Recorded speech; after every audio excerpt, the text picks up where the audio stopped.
I'm going to start reading this book, The Alchemist, right here. My goal is to help you guys, inspire you to read, because reading is one of the best things you can do for yourself. If you read, you open your mind to new possibilities. You can achieve more, you can learn more, and you can grow if you read. But before I go, I want to tell you a little story. A certain shopkeeper sent his son to learn about the secret of happiness from the wisest man in the world. The lad, by the way, this word right here, lad, this means young man. Lad means a young man. So the lad wandered through the desert for 40 days and finally came upon a beautiful castle high atop a mountain, high on top of a mountain. It was there that the wise man lived. Rather than finding a saintly man, though, our hero, on entering the main room of the castle, saw a hive of activity. Tradesmen came and went. People were conversing. Conversing means like having conversations, talking. Conversing in the corners. A small orchestra was playing soft music. And there was a table covered with platters of the most delicious food in that part of the world. The wise man conversed with everyone, talked with everyone. He talked with everyone. And the boy had to wait for 2 hours before it was his turn to be given the man's attention. The wise man listened attentively to the boy's explanation of why he had come. But he told him that he didn't have time just then to explain the secret of happiness. So, the young man came to the wise man to ask him about the secret of happiness. He suggested, but the wise man said, sorry, I don't have time to explain this to you, but he suggested that the boy look around the palace and return in 2 hours. So he said, sorry, I don't have time to explain the secret of happiness, but my suggestion for you, my advice for you is look around the palace and come back in 2 hours. Meanwhile, I want to ask you to do something, said the wise man, handing the boy a teaspoon that held 2 drops of oil. As you wander around, carry this spoon with you without allowing the oil to spill. So he has a spoon, right? And he says, when you carry the spoon, there's oil in it. You cannot spill the oil. The boy began climbing and descending the many stairways of the castle, of the palace, keeping his eyes fixed on the spoon. After 2 hours, he returned to the room where the wise man was. Well, asked the man, did you see the Persian tapestries that are hanging in my dining hall? Did you see the garden that it took the master gardener 10 years to create? Did you notice the beautiful parchments in my library? The boy was embarrassed and confessed that he had observed nothing. He had seen nothing. His main focus, his only concern, had been not to spill the oil that the wise man had entrusted to him. So he was just focused on not spilling the oil, because that's what he told him. Then go back and observe the marvels of my world, said the old man. You cannot trust a man if you don't know his house. Relieved, the boy picked up the spoon and returned to his exploration of the palace, this time observing all of the works of art on the ceilings and the walls. So this was the spoon, right? He saw, what did he see? The gardens, the mountains around him, the beauty of the flowers, and the taste with which everything had been selected. Upon returning to the wise man, he related in detail everything he had seen. "But where are the drops of oil I entrusted to you?" asked the old man, or the wise man. Looking down at the spoon he held, the boy saw that the oil was gone. "Well, there's only one piece of advice I can give you," said the wisest of wise men. "The secret of happiness is to see all the marvels of the world and never to forget the drops of oil on the spoon." That is one of my favorite lines in the book. This is the secret of happiness. What is it?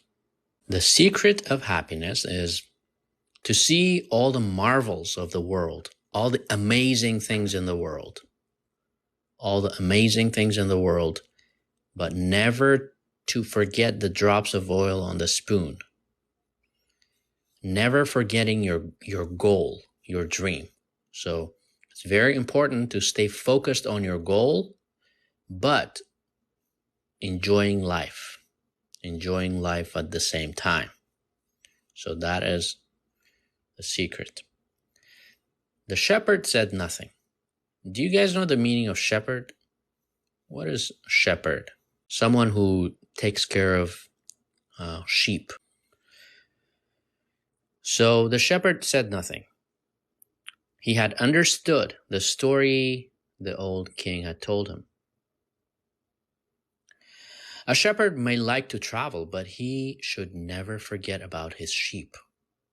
Yeah, so you see, he says, yeah, as a shepherd, I do like to travel, but I should never forget about my sheep. That's the main thing. But if he focuses only on the sheep, then he will forget about enjoying life. I really like that. If you have a goal in life, you want to build a future, you want to go to college, you want to find a really, really good job. During this time, make sure that you enjoy life. Like, don't forget everything around you. A lot of people forget about their health, forget about enjoying time with family, maybe traveling a little bit, and they're just so focused on the goal that they don't know, they forget how to live. So the balance is very, very important, guys. The balance is very important. And so really, really good point here. I really love this part. The old man looked at the boy and, with his hands held together, made several strange gestures over the boy's head. Then, taking his sheep, he walked away. So he sold his sheep. He's a shepherd, right? But he sold his sheep because he is going to follow his dream. He's going to follow his dream and travel to the pyramids of Egypt. At the highest point in Tarifa, there is an old fort built by the Moors. From atop its wall, one can catch a glimpse of Africa. Melchizedek,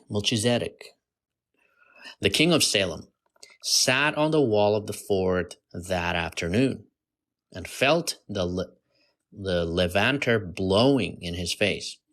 The sheep fidgeted nearby, uneasy with their new owner and excited by so much change. All they wanted was food and water. Melchizedek watched a small ship that was plowing its way out of the port. He would never again see the boy. That's it. Just as he had never seen Abraham again after having charged him his 1/10 fee. That was his work. The gods should not have desires because They don't have personal legends, but the king of Salem hoped desperately that the boy would be successful. It's too bad that he's quickly going to forget my name, he thought. I should have repeated it for him. Then, when he spoke about me, he would say that I am Melchizedek, the king of Salem. He looked to the sky, feeling a bit abashed, and said, I know it's the vanity of vanities, as you said, my lord. But an old king sometimes has to take some pride in himself. And now, he's going to Africa. So yeah, he's in Africa. How strange Africa is, thought the boy. He was sitting in a bar very much like the other bars he had seen along the narrow streets of Tangier. Some men were smoking from a gigantic pipe that they passed from one to the other. Do you guys know which one this one? What this is? Gigantic pipe. That is hookah habibi. In just a few hours, he had seen men walking hand in hand, women with their faces covered, and priests that climbed to the tops of towers and chanted, as everyone about him went to their knees and placed their foreheads on the ground. If we have any Muslims here, he's talking about praying, salah. A practice of infidels, he said to himself. As a child in church, he had always looked at the image of Saint Santiago Matamoros on his white horse. His sword unsheathed, and figures such as these kneeling at his feet. The boy felt ill and terribly alone. So all of a sudden he's like, oh my God, I feel alone, bro. What am I doing on this strange land, in this strange country? The infidels had an evil look about them. Besides this, in the rush of his travels, he had forgotten a detail, just one detail, which could keep him from his treasure for a long time. Only Arabic was spoken in this country. The owner of the bar approached him, and the boy pointed to a drink that had been served at the next table. It turned out to be a bitter tea. Do you guys know the meaning of bitter? What is bitter? Bitter. Bitter means not sweet, the opposite of sweet. The opposite of sweet. The boy preferred wine, but he didn't need to worry about that right now. What he had to be concerned about was his treasure and how he was going to go about getting it. The sale of his sheep had left him with enough money in his pouch, and the boy knew that in money there was magic. Whoever has money is never really alone. Before long, maybe in just a few days, he would be in the pyramids of Egypt.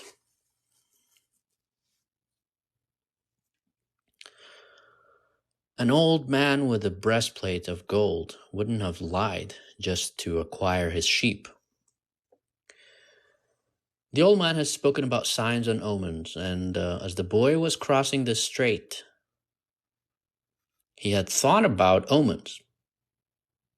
Omen is like a sign, something you see. Sometimes it can have a negative meaning, but it can also have a positive meaning. Yes, the old man had known what he was talking about. During the time the boy had spent in the fields of Andalusia, he had become used to learning which path he should take by observing the ground and the sky. He had discovered that the presence of a certain bird meant that a snake was nearby, and that a certain shrub was a sign that there was water in the area. The sheep had taught him that. All right, let's go, big boy. If God leads the sheep so well, he will also lead a man, he thought. And that made him feel better. He's like, yeah, I understand. I am alone in this country. I don't speak Arabic, but I have God with me, so I'll be okay. I'll be okay. The tea seemed less bitter. Who are you? He heard a voice ask him in Spanish. So he's like, ¿Quién eres? ¿Cómo estás, señor? ¿Habla español? Habibi, habla español. The boy was relieved. He was thinking about omens and someone had appeared. Because if you think about it, the guy doesn't speak Arabic. So someone in Spanish is like, hey, how are you? Who are you? Who are you? ¿Quién eres? ¿Quién eres? So he's like, oh my God, thank God. Gracias a Dios. Alguien habla español aquí. Whoa. How come you speak Spanish, bro? He asked. The new arrival was a young man in Western dress, but the color of his skin suggested that he was from the city. He was about the same age and height as the boy. Almost everyone here speaks Spanish, Habibi. He's like, yeah, todo habla español. We're only 2 hours from Spain, so yeah. Sit down. Let me treat you something, said the boy, and ask for a glass of wine for me. I hate this tea. Can you please get me some wine? There is no wine in this country, Habibi. The wine man said. The religion here forbids it. So, yeah. The boy told him that he needed to get to the pyramids. He almost began to tell about his treasure. Bro, you can't go around tell your goal to everybody. This is something really, really crazy. Like if you have a goal, like a specific goal, keep it to yourself. You see, he almost told him, he's like, yeah, I'm going to the pyramids of Egypt. There's this treasure. No, keep your goals to yourself. So he almost began to tell about his treasure, but decided not to. If he did, it was possible that the Arab would want a part of it as payment for taking him there. He remembered what the old man had said about offering something you didn't even have yet. Yeah, don't make a promise if you can't keep it. I would like you to take me there if you can. I can pay you to serve as my guide. So he's like, I'm going to Egypt. If you can take me, I'll pay you. Do you have any idea how to get there? The newcomer asked. He's like, bro, do you have any idea how to get there? The boy noticed that the owner of the bar stood nearby, listening attentively to their conversation. He felt uneasy at the man's presence. So he didn't feel good. This guy in Spanish talking to him, and he's like, man. But he had found a guide and didn't want to miss out on an opportunity. You have to cross the entire Sahara Desert, said the young man. And to do that, you need money. I need to know whether you have enough money. The boy thought it a strange question, but he trusted in the old man who had said that when you really want something, the universe always conspires in your favor. So he's like, yeah, this is a weird question that he's like, bro, you have enough money? But at the same time, he's like, yeah, the old man told me, when you really want something, the universe will help you to get it. So he's like, yeah, maybe this is a good sign. Like this guy is really trying to help me. He took his money from his pouch and showed it to the young man. So he took out his cash and he's like, yeah, this is my money. The owner of the bar came over and looked as well. The two men exchanged some words in Arabic. Habibi, what are you doing? So they talked in Arabic. And the bar owner seemed irritated. Irritated means angry, upset. Let's get out of here, said the new arrival. So he told Santiago, he said, let's get out of here. He wants us to leave. The boy was relieved.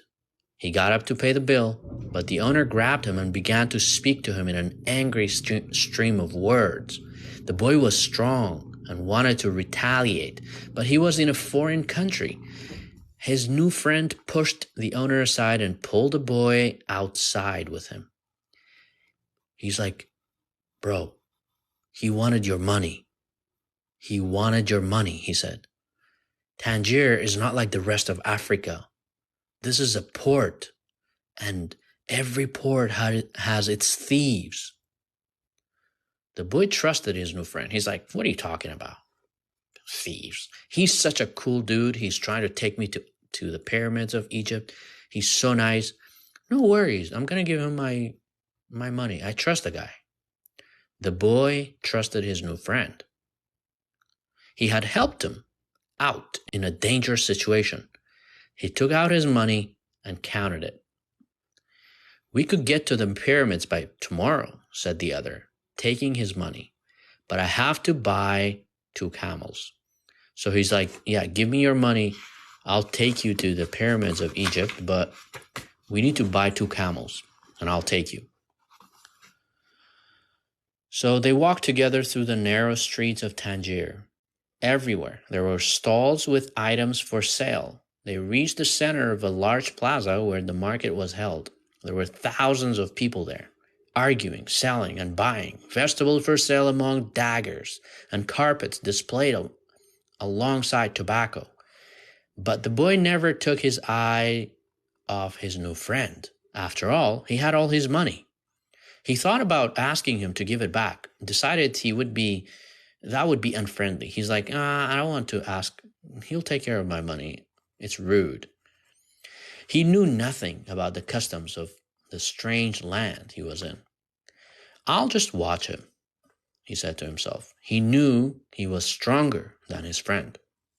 Suddenly, there in the midst of all the confusion, he saw the most beautiful sword. Do you guys know what a sword is? What is a sword? This is a sword. So he saw this beautiful sword in the market. The most beautiful he had ever seen.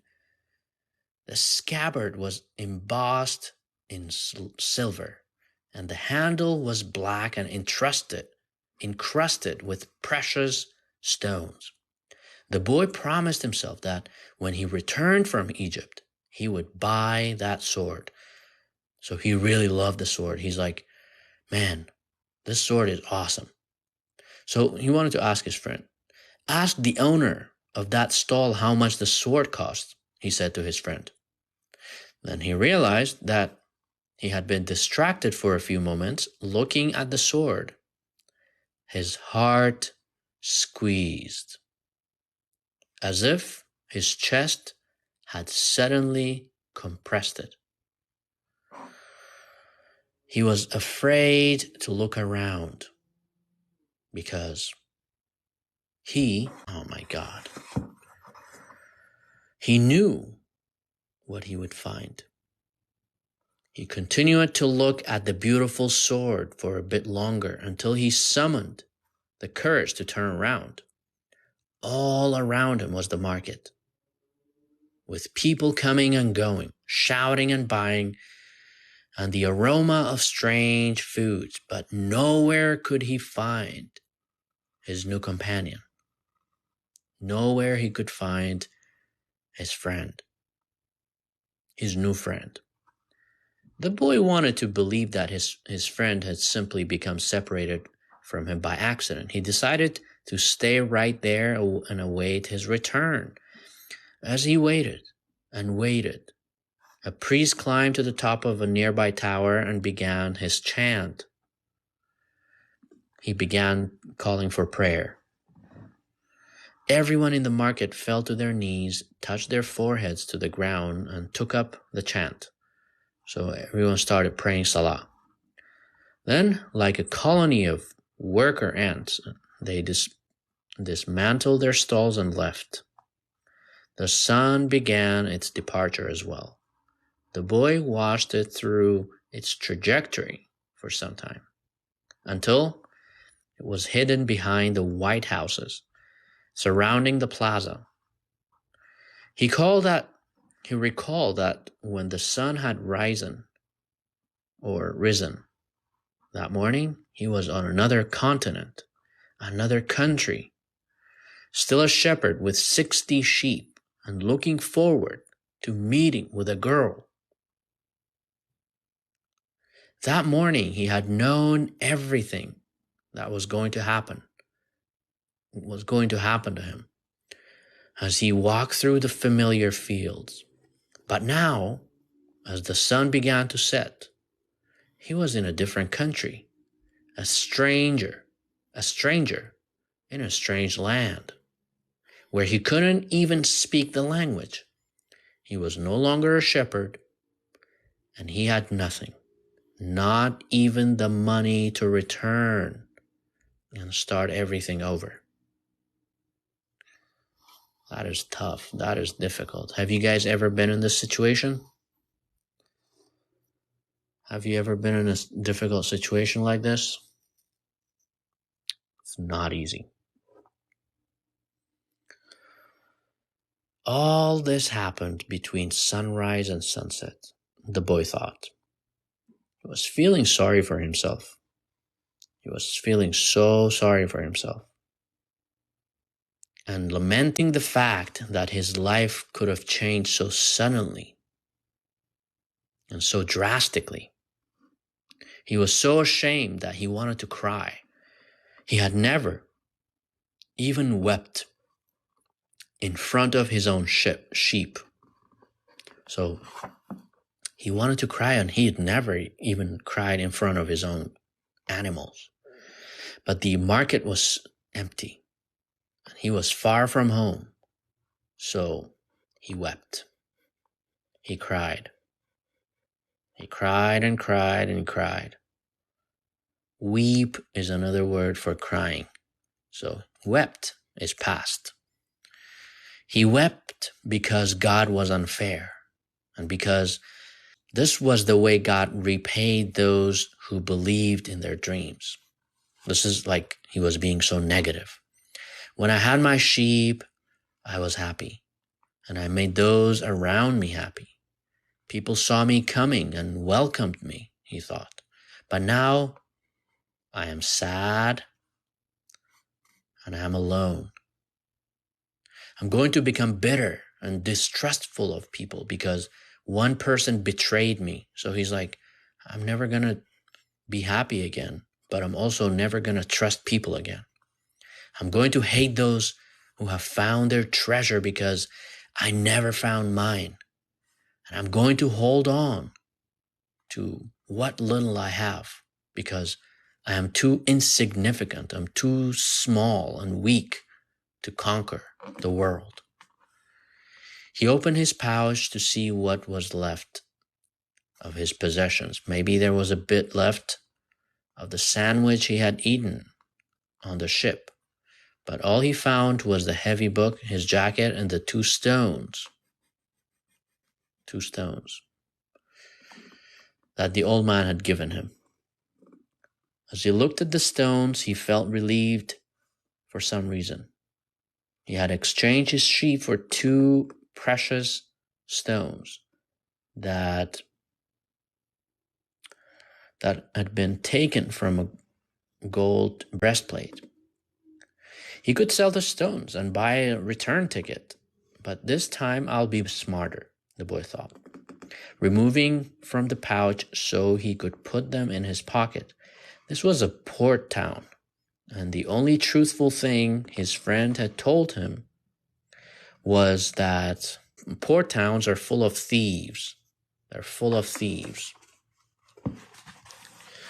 But this is all he had. And now he understood why the owner of the bar had been so upset. He was trying to tell him not to trust that man. I am like everyone else. I see the world in terms of what I would like to see happen, not what actually does. He ran his finger slowly over the stones, and sensing their temperature and feeling their surfaces. They were his treasure. Just handling them made him feel better. They reminded him of the old man. When you want something, when you really want something, all the universe conspires in helping you to achieve it. Everyone repeat after me. When you want something, all the universe conspires, all the universe helps, plans in helping you achieve it. When you really want something and you trust God, then He can help you achieve it. He will help you achieve it. My goal is to help you guys, inspire you to read, because reading is one of the best things you can do for yourself. If you read, you open your mind to new possibilities. You can achieve more, you can learn more, and you can grow if you read. I hope that this little reading here inspired you to go out there and achieve the things that you want to achieve in life, because life is too short.